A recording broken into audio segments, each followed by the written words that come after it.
ibu-ibu dan juga bapak. Baik, ibu-ibu dan juga bapak, sebelumnya mohon izin perkenalkan diri. Kami dari tim penyuluhan izin untuk melakukan penyuluhan tentang cerdas stunting, ciptakan generasi cerdas aktif dan produktif.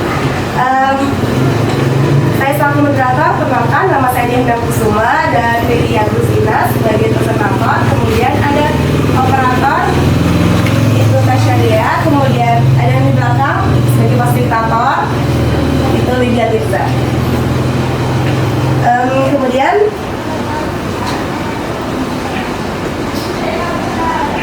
kita juga menetapkan gestar yang akan digunakan oleh peserta nanti setelah menyampaikan materinya. Kemudian setelah diketahui sore ini kita akan melakukan penyuluhan tentang cegah stunting, ciptakan generasi sehat, cerdas aktif dan produktif. Saya selaku moderator terlebih dahulu akan menjelaskan ketentuan di sesi diskusi ini. Yang pertama, kita akan mendengarkan pemaparan materi selama 20 menit. Kemudian kita akan melanjutkan kepada sesi tanya jawab selama 10 menit. Kemudian nanti closing 2 menit. Baik, kepada presentator, silakan. Baik, selamat sore semuanya. Selamat sore. Baik, nah di sini nih kami akan melakukan penyuluhan. Terlebih dahulu saya mau tanya, masih semangat semuanya? Masih. Gimana, anaknya masih dititipin sama bapaknya? Ada bapaknya yang ikut? Gimana ini? Oh, belum lahir, oh ibunya lagi hamil. Jadi, Mas nih, kami mau melakukan penyuluhan tentang stunting sebagai ibu bapak muda ya? Ya. Masya Allah ya. Boleh di slide, Kak? Nah, sebelum kami melakukan penyuluhan ini, kami mau bertanya. Kira-kira udah pada tahu belum stunting itu apa? Belum. Baik. Di sini kami akan menjelaskan mengenai stunting. Jadi, stunting adalah masalah kurang gizi kronis yang disebabkan kurangnya asupan gizi dalam waktu yang cukup lama sehingga mengakibatkan gangguan pertumbuhan pada anak, yakni tinggi badan anak abnormal dari teman-teman seusianya. Jadi mungkin ibu-ibu atau bapak-bapak semua udah pada tahu mengenai stunting itu tumbuh anak itu pendek daripada teman-teman seusianya. Sebenarnya apa yang ibu bapak sudah dengar itu sudah benar, akan tetapi mungkin di sini kami akan menjelaskan mengenai penyebabnya, gitu, tanda-tandanya, ciri-cirinya. Nah, kita masuk di apa sih faktor penyebab stunting tersebut? Faktor yang pertama itu berat badan, lahir rendah. Jadi ibu nih cocok nih lagi hamil kan, jadi banyak-banyak konsumsi makanan yang banyak proteinnya gitu. Jadi nggak apa-apa bu, kalaupun mual-mual kita makan juga, kita paksakan ya demi anaknya, ya kan bu? Ya. Yang kedua itu janin kurang asupan bernutrisi di masa kehamilan. Seperti yang sudah saya jelaskan tadi, bahwasannya kita itu perlu sehat dan anak kita juga lebih sehat. Kita makan apapun yang memang itu bernutrisi, walaupun kadang ada hal-hal yang mungkin agak gimana ya ngomongnya itu, kita mau makan tapi perut kita tidak sesuai dengan apa yang kita mau makan. Yang ketiga adalah melewatkan imunisasi. Nah, imunisasi itu juga penting untuk mencegah stunting dari anak tersebut. Yang keempat, tidak mendapatkan ASI eksklusif dan kurang ASI.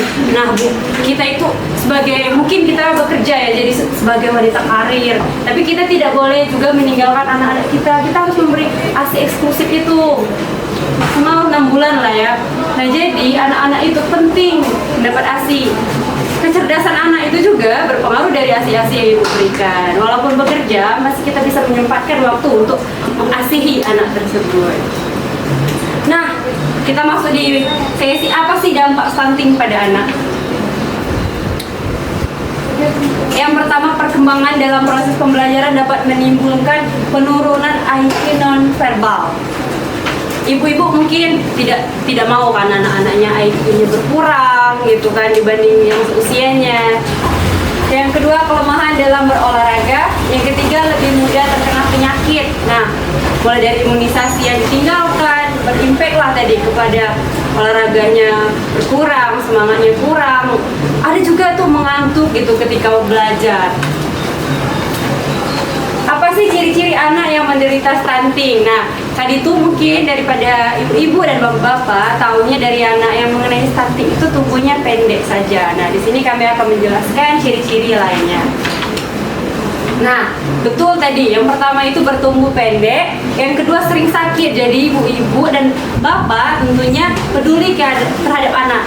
Ya, kita memang akan peduli terhadap anak, tapi ketika anak itu sakit, kita harus peka terhadap itu. Apakah itu stunting atau demam biasa. Yang ketiga, menurunnya kemampuan kognitif. Yang keempat, pertumbuhan gigi lambat. Nah, ada nih anggapan bahwasanya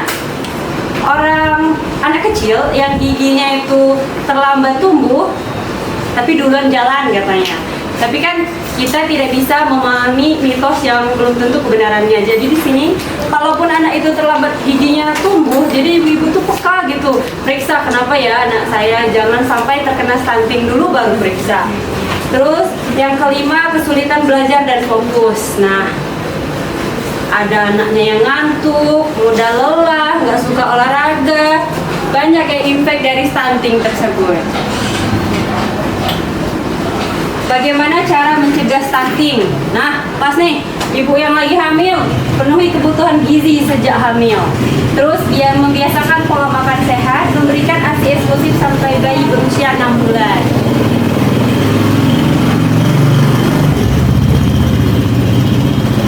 Dari penyampaian yang telah saya sampaikan, kita menyinggung nih gizi. Sangat penting bukan gizi itu mencegah stunting. Di sini saya melakukan penyuluhan, bukan cuman menyuluhkan apa yang sudah saya jelaskan. Akan tetapi kami juga mempunyai gestar nih. Penasaran nggak gestarnya itu siapa? Gitu? Sekarang dong. Mau panggil sekarang atau nanti?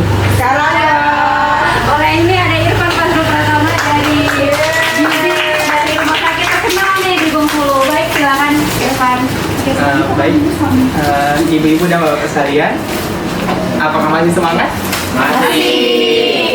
Gimana kabarnya hari ini? Sehat. Kita lagi mengandung ya?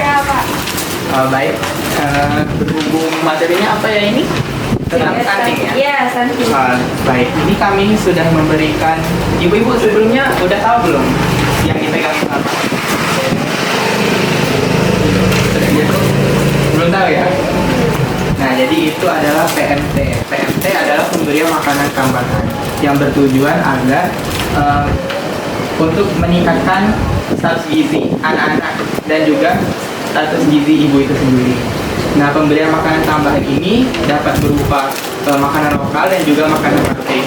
Nah, ini kami bagikan secara gratis, ibu-ibu nggak usah memikirkan biaya apapun ya. Mungkin segitu saja Kak. Apalagi sih kecuali makanan yang berikan, bisa nggak dari buah gitu atau dari sayur untuk makanan tambahan PMT?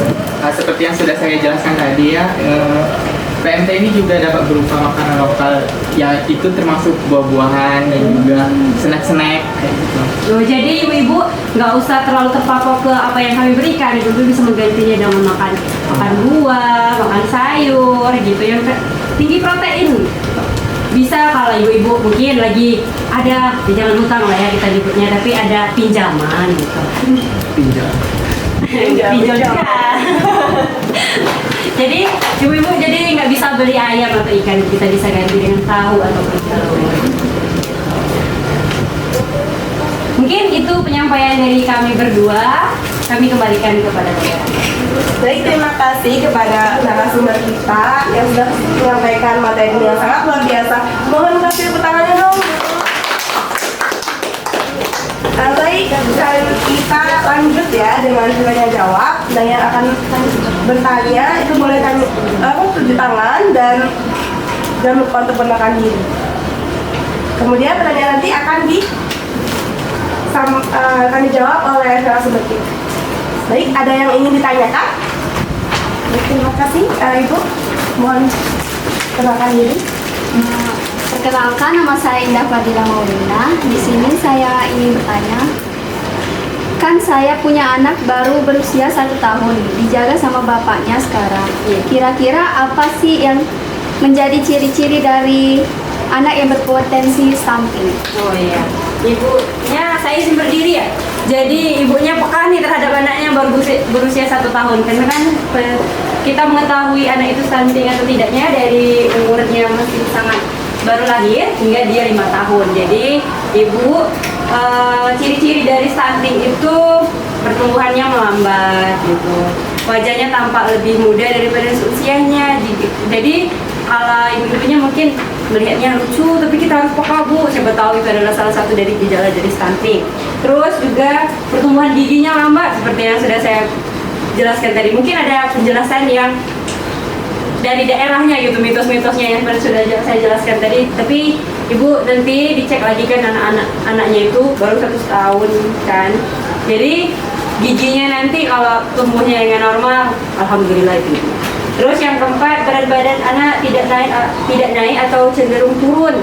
Kalau tubuhnya rekan seusianya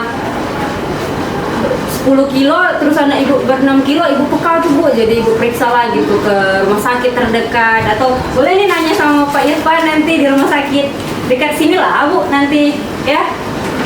Apakah masih mau kita jabarkan lagi bu atau sudah cukup? Sudah cukup. Baik, terima kasih. Oke, terima kasih kepada narasumber sudah menjawab pertanyaannya dengan sangat baik. Baik, ada yang mau ditanyakan lagi? Cukup?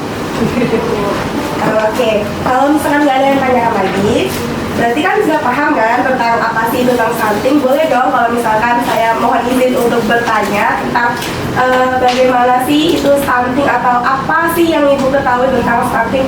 Boleh ibu yang di sini? Boleh tentang apa sih itu stunting? Udah tahu? Kurang nutrisi, perut anaknya buncit, badannya pendek, itu saja. Oke, terima kasih ya ibu. Oke, jadi benar yang sudah disampaikan dari ibu. Ibu siapa namanya? Ibu Cahyani. Oke, Ibu Cahyani. Benar yang sudah disampaikan oleh Ibu Cahyani. Kalau misalkan itu ada tubuhnya pendek, ibu iya. Terus apa tadi Ibu? Kurang nutrisi, Kurangnya nutrisi, kemudian perutnya buncit. perutnya buncit. Jadi itu stunting itu tuh adalah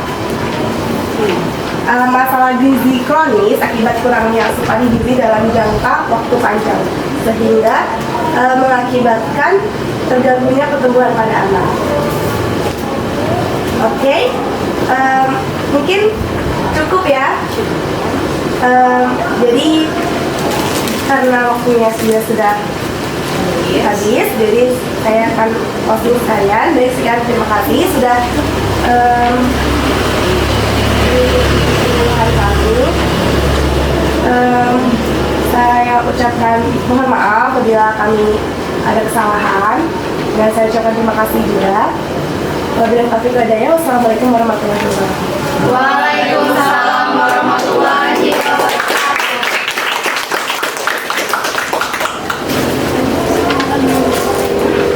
Yaudah,